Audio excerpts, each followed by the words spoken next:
The Raptors continue to overhaul their roster with draft picks and trades. Hey everyone, welcome into Inside the Raptors. Rob Wong, joined alongside by Toronto Sun Raptors and NBA writer Ryan Wolstat. And Ryan, the Raptors busy last week selecting Jacoby Walter with the 19th overall pick and also acquiring guard Davion Mitchell in a trade with the Sacramento Kings. Mitchell, of course, a former first-round selection as well. It's been a lot of turnover the last season and a bit here for the Raptors, and they bring in some more new faces. What can fans expect from both Walter and Mitchell?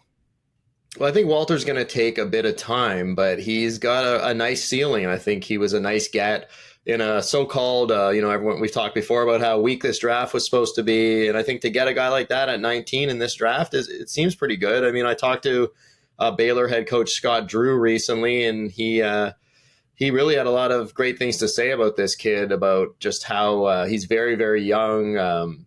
He's got a long way to go, but all the tools are there. He's got a beautiful shot. He hit 41 straight threes in a school contest last year. And the coach just thinks once he gets a chance around a bunch of good players and he's no longer the number one on the opposing scouting report, that he has a chance to be really good. So I don't think it's going to be like an overnight thing. And I mean, it could be like, I don't think it'll be as slow as Grady Dick taking till the end of the year to show something. But I think in time, they have a pretty good one in this kid. Yeah, and when it comes to Mitchell, as I mentioned, a former first-round pick, definitely known for his defense. So one of the more incredible nicknames in basketball, for sure, Off Night, which says a lot maybe about, unfortunately, his offensive capabilities as well from time to time. But clearly the Raptors see something and see potential in a guy who brings a lot to the table on one end of the court. Maybe they feel like they can get a little bit more out of him on the offensive side. Yeah, I think it was a nice pickup. From just a cursory look at him when he was in Sacramento, it didn't look like he was meeting any expectations. And to be frank, he looked not to be a very good player. But digging deeper into it, I've seen that he's actually, like, obviously you mentioned the defense, that's elite, and the Raptors really need that. But offensively, he's not as bad as people think, I think. Yeah, he's a bit of a combo guard. But he did, when Baylor won it all in 2021, I think he had one of the most assists in a Final Four in history, so he can play make a little bit.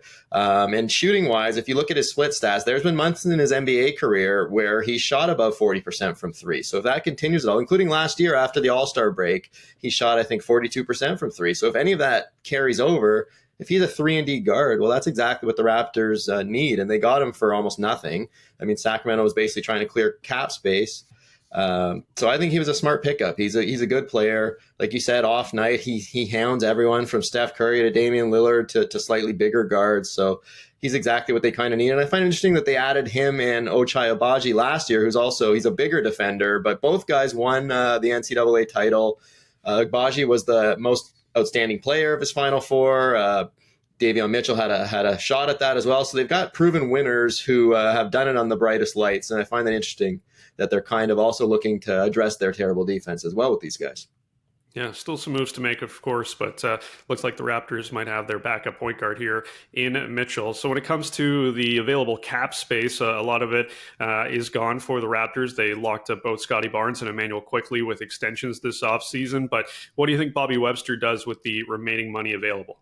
Well, they kind of had a choice. It was let Bruce Brown go and maybe be more free with be aggressively chasing cap space, but obviously they decided to pick up Bruce Brown's option to try to trade him either this summer or down the line, and that basically prices out Gary Trent unless he comes back for almost nothing, which seems unlikely. So I don't think they're going to do too much. They're not really in a position to, first of all, there isn't really an impact guy out there to sign, and they're not in a position where they're close to contending. So I just think they're going to kind of use the cap space smartly. If there's an intriguing younger guy that they might get on the cheap, then they'll go for that. Or if not, I think they'll just they'll try to find a new home for a Chris Boucher, for a Bruce Brown, and use their money that way. Like, they're definitely going to stay under the luxury tax line.